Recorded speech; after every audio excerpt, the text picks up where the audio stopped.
Ya, kembali bukan balik ketemu lagi mungkin ketemu lagi dengan saya Ivan, sahabat Fauzi, seorang guru di sebuah sekolah swasta di Kabupaten Bandung. Enggak, gue cuma mau cerita. Saya cuma mau cerita tentang kehidupan saya sehari-hari. Jadi ada keresahan tentang bagaimana saya mencari penghasilan. Tapi akhir-akhir ini saya mulai peduli dengan hasil penghasilan saya tuh bukan hanya dari nilainya, bukan hanya dari besarnya, tapi dari statusnya. Apakah statusnya itu halal? Apa statusnya itu ada yang haram? Saya enggak. Nah, saya mulai concern ke situ sekarang akhir-akhir ini. Ya, dan di akhirnya saya itu berimbas pada tindakan saya untuk mengambil keputusan bahwa saya harus punya pemahaman tentang hal itu. Dan ternyata sekarang saya ikut program namanya Muamalah Maliyah.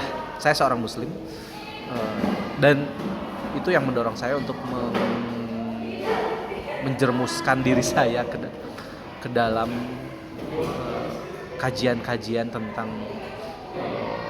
harta haram dan harta halal gitu seperti. Nah, sekarang nih udah pekan ketiga.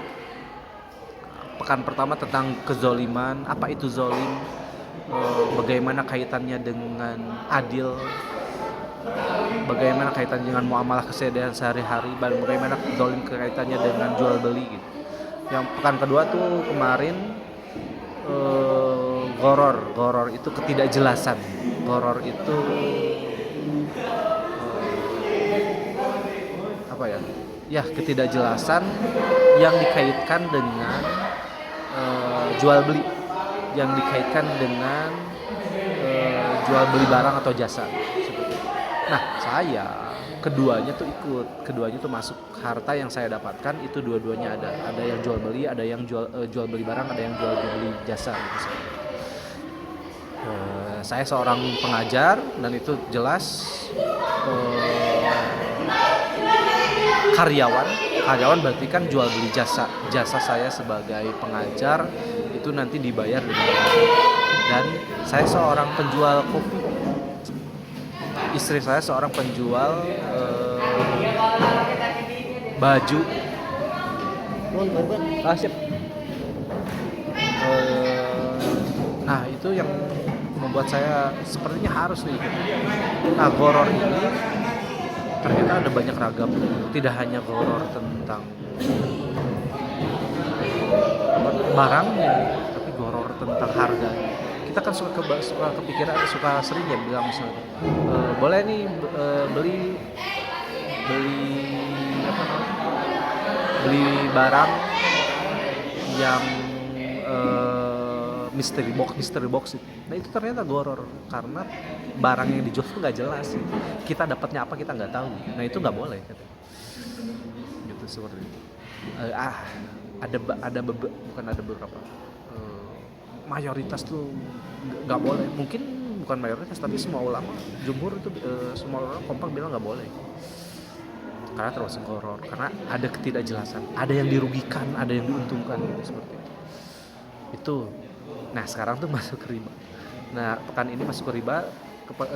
Kemarin pagi itu data yang harus saya dengarkan, yang harus saya simak itu sudah ada tentang riba. Yang pertama, kedoliman dan goror itu nilai tes saya ancur-ancuran karena saya sulit di studi kasus.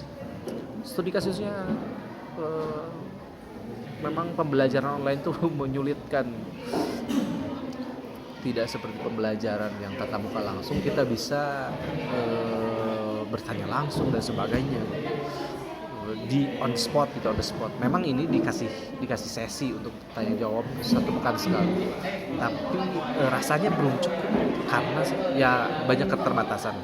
Nah sekarang riba, semoga saja ini akan bisa menolong, bukan menolong ya, ini bisa saya maksimalkan supaya nilainya tidak menjadikan saya tidak lulus gitu.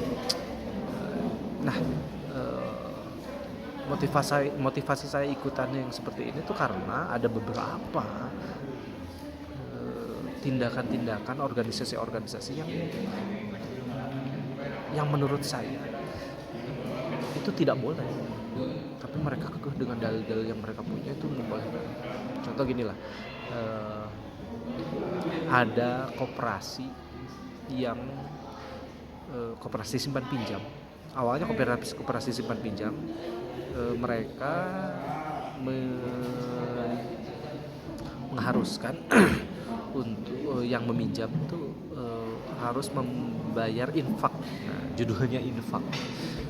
Membayar infak terus awalnya 10%. Nah, kan saya datang, tapi memang salah sih, ada yang salah dengan cara. Saya masuk ke koperasi tersebut, terus pas RAT pertama, saya ajaklah mereka untuk tidak menggunakan koperasi sistem simpan pinjam gitu untuk penghasilannya, tapi udah aja bikin produksi atau udah aja jual beli. Dan itu sampai sekarang dilaksanakan, tapi simpan pinjamnya masih. Saya nggak tahu apakah ya mereka tuh dibilang ahli agama mungkin karena mereka pengajar sekolah-sekolah Islam gitu. Cuman yang jadi masalah itu adalah gitulah, saya belum bisa mengerjakan secara rinci majid masalahnya, tapi yang jelas ada ketidaknyamanan, ada yang ketidaksergan. Saya nggak serg dengan apa yang mereka keluarkan tentang riba ini, bahwa mereka bilang ini nggak riba dan sebagainya gitu. Dengan dalil-dalil akli ya, bukan dalil-dalil akli, mereka tidak bisa mengulang dalil akli, tapi dengan dalil akal, logika yang seperti ini bahwa mereka mengklaim itu tidak riba. Dan istri saya sempat bertanya ke ustadz yang membahas tentang riba, dan itu mereka kompak gitu menjawabnya nggak boleh seperti itu. Nah, yang saya lakukan sekarang adalah mencoba untuk menjadikan memahami itu sebenarnya kaidahnya itu seperti apa, dan saya ingin paham menurut pemahaman saya sendiri gitu loh. Saya tidak mau didikte oleh guru, tapi saya mau paham apa yang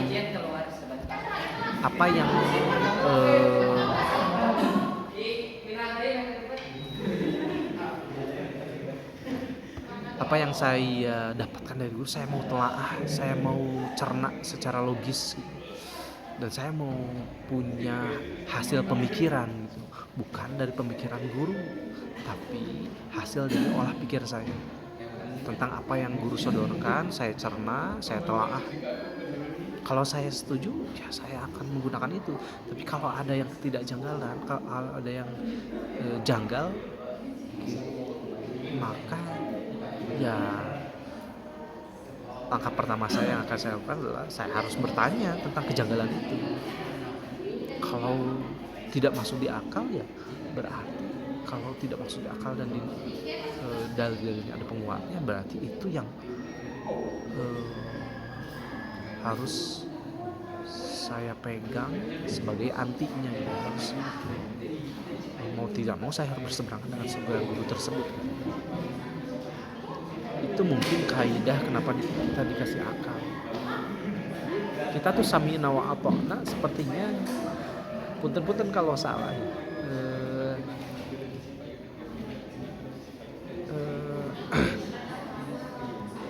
Ada banyak kasus di mana ulama besar tuh terkenal karena memang tidak setuju dengan gurunya gitu. Dan itu mungkin diperbolehkan karena sampai saat ini kan contoh mazhab itu kan ada beberapa, dan ternyata ulama mazhab itu berguru dengan ulama mazhab yang lain kan. Contoh Imam Syafi'i itu kan muridnya Imam Malik, tapi ternyata ada beberapa yang berbeda pandangan mereka, dan itu kan diperbolehkan, ternyata diperbolehkan selama mungkin ada adab-adab yang harus kita jaga terhadap guru, tidak boleh menyakiti, tidak boleh mempermalukan dan sebagainya, seperti itu. Nah itu yang saya tahu seperti itu, dan itu mungkin yang akan saya terapkan di setiap saya mencari ilmu, itu seperti itu. Yang kedua, kenapa saya mencemplungkan diri ke dalam ini, karena istri saya tuh ada seorang influencer, istri saya ikutan dia, dan saya rasakan gitu, dia tuh sebagai role model banget gitu sama istri saya, itu dijadikan role model. Namanya Anisas, panjangnya saya nggak tahu. Anisas ini ada, istri saya pernah cerita bilang bahwa Anisas ini pernah sekarang itu sebagai konsultan keuangan syariah gitu. Nah ternyata kenapa dia mencetuskan itu sebagai konsultan keuangan itu karena bukan karena ya, tapi dia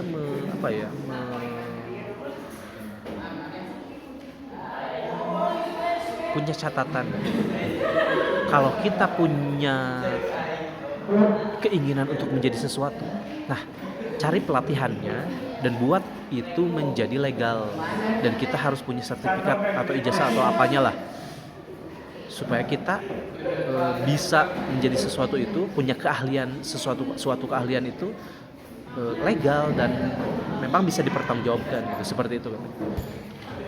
Itu yang dibilang istri saya ke saya. Dan saya mikir dong, ada kayaknya hal-hal yang ingin, skill-skill yang ingin saya asah tuh ada banyak malahan. Salah satunya ini, ingin punya keahlian dalam memperkarakan harta haram dan halal gitu. Minimal untuk diri saya sendiri itu yang pertama. Ada ketertarikan saya terhadap vertical rescue. Itu kalau teman-teman nggak tahu, vertical rescue ini adalah satu cabang keahlian yang dimiliki oleh rescuer, penolong. Ini di dunia search and rescue, SAR, Basarnas. Nah, kalau mungkin teman-teman lebih familiar ke situ. Nah, di Basarnas ini, SAR lah ya. Basarnas itu bukan organisasi, Basarnas itu adalah badan yang dikelola pemerintah. Nah, yang dikelolanya adalah search and rescue-nya.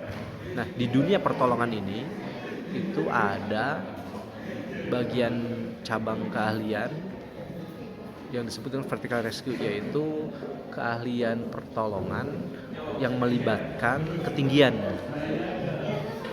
Nah, saya punya ketertarikan di sana. Jujur saya punya ketertarikan di sana. Nah, itu yang ingin saya selanjutnya mungkin saya sertifikasikan. Ada lagi panahan. Ini saya juga pengen punya sertifikatnya. Saya pengen melegalkan keahlian ini gitu. Ya sekaligus bukan saya punya keahlian terus saya pengen legalkan, justru saya belum ahli, saya pengen dibuat ahli dan ingin dilegalkan, disertifikasikan gitu, seperti itu. Nah, itu mungkin beberapa hal-hal yang ingin saya capai ke depannya gitu. Yang saya tidak tahu apa ke depannya akan lancar atau seperti apa. Yang jelas ini adalah step pertama, keahlian pertama yang harus saya capai. Ini adalah tentang harta halal dan harta haram. Saya mau geluti itu dulu. Mungkin kalau ada yang lainnya, sisa uang, sisa tenaga, sisa materi, saya akan merintis tentang yang keahlian yang lain. Terima kasih.